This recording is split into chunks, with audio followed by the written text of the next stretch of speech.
সবারই তো আকাঙ্ক্ষা থাকে সে আহ্বায়ক হবে, সে সদস্য সচিব হবে। কারণ অ্যাকোমোডেশন যদি হয় এটা কিভাবে হবে, কোন পদে, কোন লেয়ারে, এই বিষয়গুলো গুরুত্বপূর্ণ। একটা শক্তিশালী সরকার তৈরির জন্য দুইটি অ্যালায়েন্স আবার এক হয়ে যেতে পারে। আমরা একসাথে যদি ঐক্যবদ্ধভাবে কাজ করি, আমরা মনে হয় এখানে বেটার একটা রেজাল্ট পেতে পারি। এনসিপির সাথে আরো 2-3টি দল মার্চ করছে, যার মধ্যে রয়েছে আমরা শুনছি আপ বাংলাদেশ রয়েছে, গণ অধিকার পরিষদ রয়েছে। আপনার কাছে আমি অনেস্ট অ্যান্সারটা জানতে চাচ্ছি। তার পাশাপাশি এবি পার্টির নামও শোনা যাচ্ছে। মার্চ যেহেতু হচ্ছে, সেক্ষেত্রে মার্চটা আসলে কি ধরনের মার্চ হতে পারে? না, এই বিষয়গুলো নিয়ে আসলে আলোচনা চলছে যে এই বিষয়গুলো কিভাবে হতে পারে। কারণ আমরা এখানে, আপনি যে প্ল্যাটফর্মগুলোর কথা বললেন, রাজনৈতিক দলগুলোর কথা বললেন, এখানে কিন্তু সবাই তাদের জায়গা থেকে একই কাছাকাছি বয়সের, সেম জেনারেশনের, এবং তাদের বয়সে আপনি দেখবেন যে সবার বয়স হয়তো 27-28 থেকে শুরু করে 40-এর মধ্যে, অ্যারাউন্ড এরকম।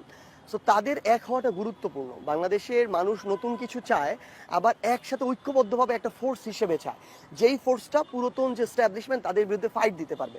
সো আমাদের ভিতরে এখন আলোচনার প্রক্রিয়াটা চলছে, এখন পর্যন্ত এটা সিদ্ধান্ত হয়নি যেটা হয়ে যাবে।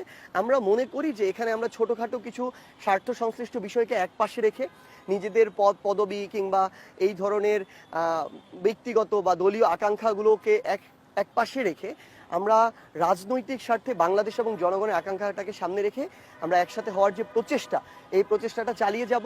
এটা নির্বাচন কেন্দ্রিক তো একটা অবশ্যই আমরা প্রত্যাশা করি। পাশাপাশি যদি নির্বাচন কেন্দ্রিক ছাড়াও দলীয়ভাবে এক হওয়া যায়, আমি মনে করি আমার জায়গা থেকে যে এটা বাংলাদেশের জন্য অনেক ভালো হবে। দলীয়ভাবে যদি আপনারা এক হন, সেক্ষেত্রে গণ অধিকার পরিষদের নিজস্ব একটি নাম আছে, আপ বাংলাদেশ তার একটি নিজস্ব নাম রয়েছে, এবি পার্টিও যদি আমি ধরি, যদি আপনাদের পরিকল্পনা এবি পার্টিও থাকে, এবি পার্টিরও নাম রয়েছে, এনসিপিরও নাম রয়েছে। মার্চ হলে আপনাদের নামকরণটা আসলে কি হবে? না, খুব স্বাভাবিকভাবেই এখানে প্রত্যেকটা দলেরই তো আকাঙ্ক্ষা থাকবে যে তাদের যে নাম বা তাদের যে বিভিন্ন জায়গাগুলো, এগুলোর যেন প্রতিধ্বনি একটা, যে দল যদি হয় নতুন একটা মার্চ করে, তাহলে সেখানে যেন থাকে।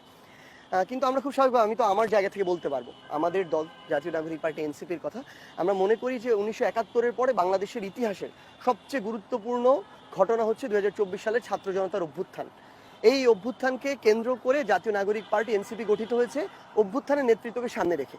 সেই জায়গা থেকে আমরা অবশ্যই মনে করি যে বাংলাদেশের মানুষের কাছে পৌঁছানো হোক, নেতৃত্বের জায়গা থেকে হোক এবং আকাঙ্ক্ষার জায়গা থেকে হোক, জনগণের সাথে কানেকশনের জায়গা থেকে হোক, জাতীয় নাগরিক পার্টি এনসিপি এই নামটি সবচেয়ে বেশি এই তরুণ প্রজন্মকে বা তরুণ প্রজন্মের আকাঙ্ক্ষাকে ধারণ করে কাজ করতে পারবে। সেই জায়গায় আমরা অবশ্যই আশা করি দেখব যে এনসিপি নামে এটা থাকবে।